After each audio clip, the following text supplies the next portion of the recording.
Shabbat Shalom, everybody. It's Rabbi Stephen here with this week's Devar Torah. So, going forward, I'm going to do things a little bit differently since I'm now at Temple Shalom of Ontario, and we're going to be doing services every week. And I'll be getting a sermon and a copy of the Devar Torah to Michael to be translated into Spanish. I'll be writing them out. And as I'm thinking, I will probably start recording the sermon and the Devar Torah that I'll be doing on Friday and Saturday, and then publishing them the Shabbat weekend after that. However, since a lot of people like the Devar Torah, and quite frankly, I kind of like doing them, I'm going to still keep that. But the difference is going to be that the Devar Torah that I do for a Saturday morning service, in conjunction with any type of Torah service we do, because we're on Zoom and we're not all together, and we can't have a physical minyan, even though we have our virtual minyan. That's going to be more toward the text of what that parsha is about. But the Devar Torah, it's kind of a little bit homey. Is that the word? A little bit kind of like a fireside chat. That's the way I've always kind of envisioned it.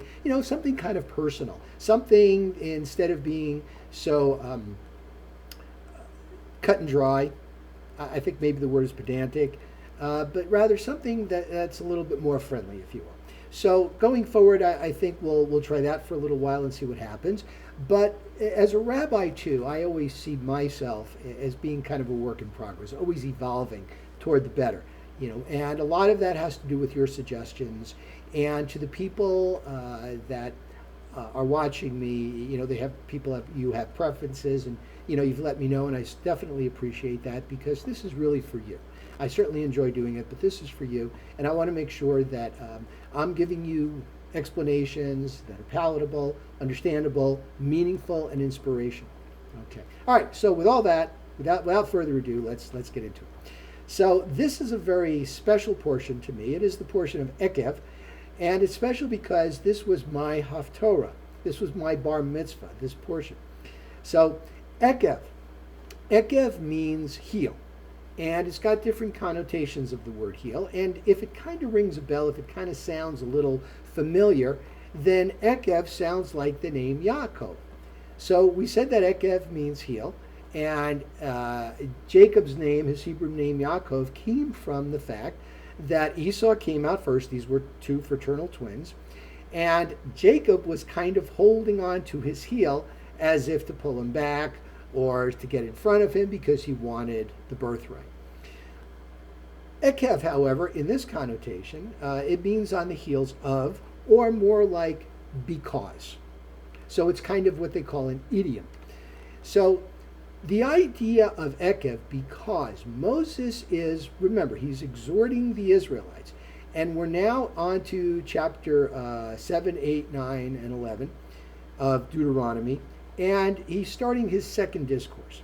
So the Israelites, as we see our flow of the Torah, Moses is exhorting the people, who will be led by Joshua ben Nun, who is the new leader, and Eliezer ben Aaron, who is the new high priest, into the promised land. And he's kind of giving them instructions. He's kind of laying it all out. Basically saying, look, the reason why you're going into the promised land and not your parents is because of how they contended with Hashem. And the word contended is very meaningful here, because we see the phrase Am Yaref Ora, which is stiff-necked people. And in fact, my sermon's a little bit about being a stiff-necked people, which we are.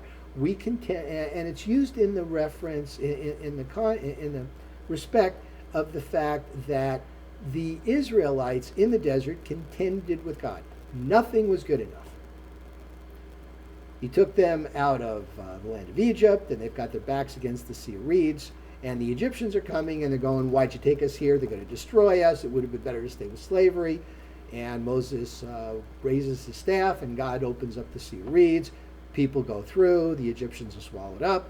Okay. Then they get to the other side, and they're like, where's our water? What are we going to do for food? Where's our shelter? And God provided all this for him. We want meat. He gave him quail. Every time God took care of them, and every time they complained. It came to the point, and we just passed Tisha B'Av. This was the day that the spies came back, and 10 of them said, there's no way we can conquer the land.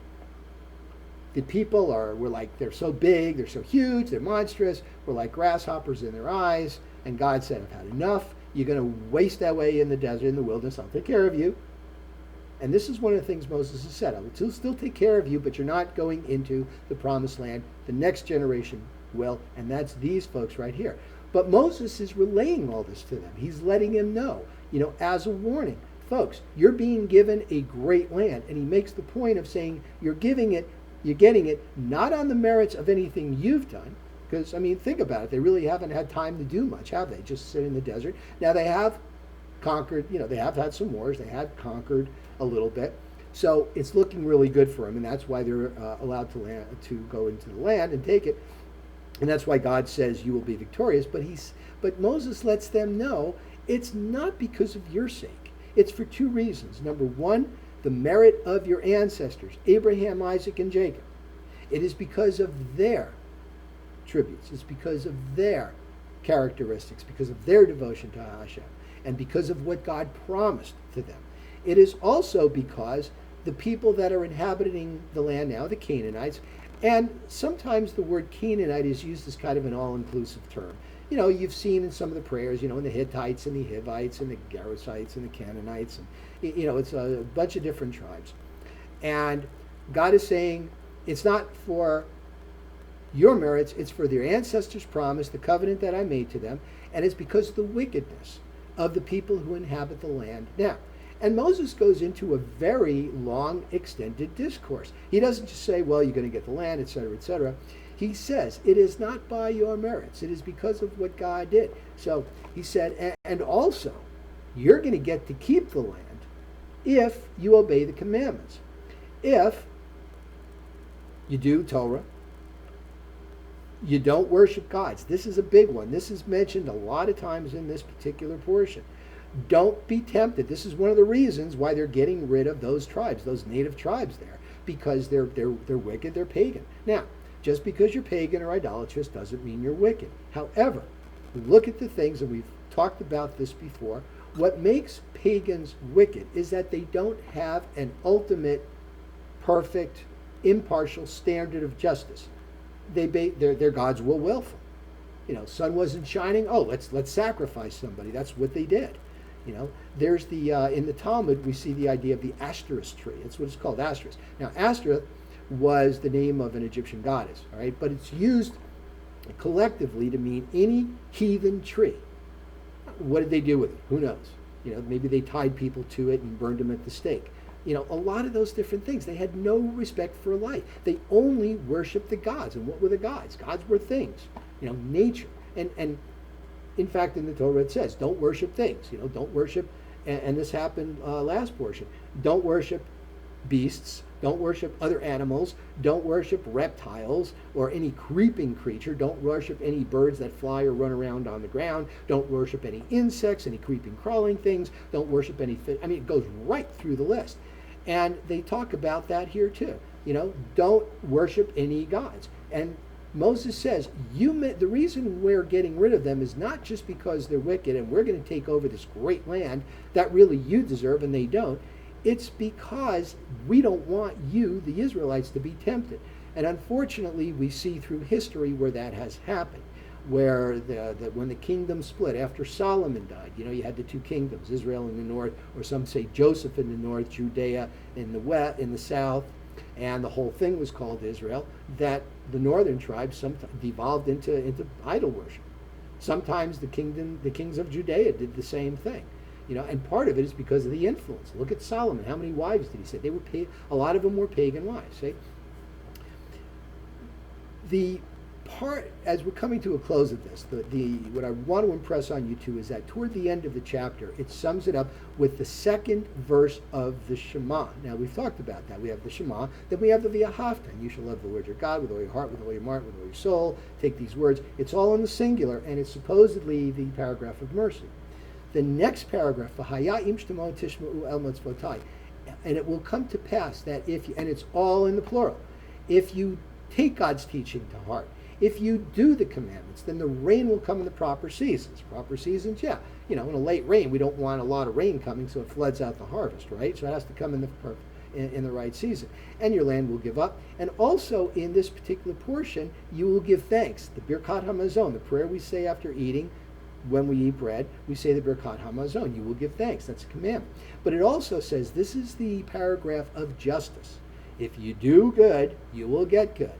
There's a couple of verses there, but it goes on. If you do bad, you will get bad. And it goes on for that to impress upon everybody. And then it talks about teaching to the children, putting the tefillin on, putting the mezuzah up, and that's all in the plural. So we're all in this together. Remember that. We're all a community. We're responsible for ourselves, and we're responsible for each other. Okay, that's Ekev. And this, by the way, just as an aside too, this Haftorah is the second Haftorah of consolation. We had 3 leading up to Tisha B'Av. We have 7 leading up to Rosh Hashanah. That's right, 7 weeks to Rosh Hashanah. Remember to get those lulag, no that truck. Okay, folks, thank you for tuning in. We will see you, and Shabbat Shalom.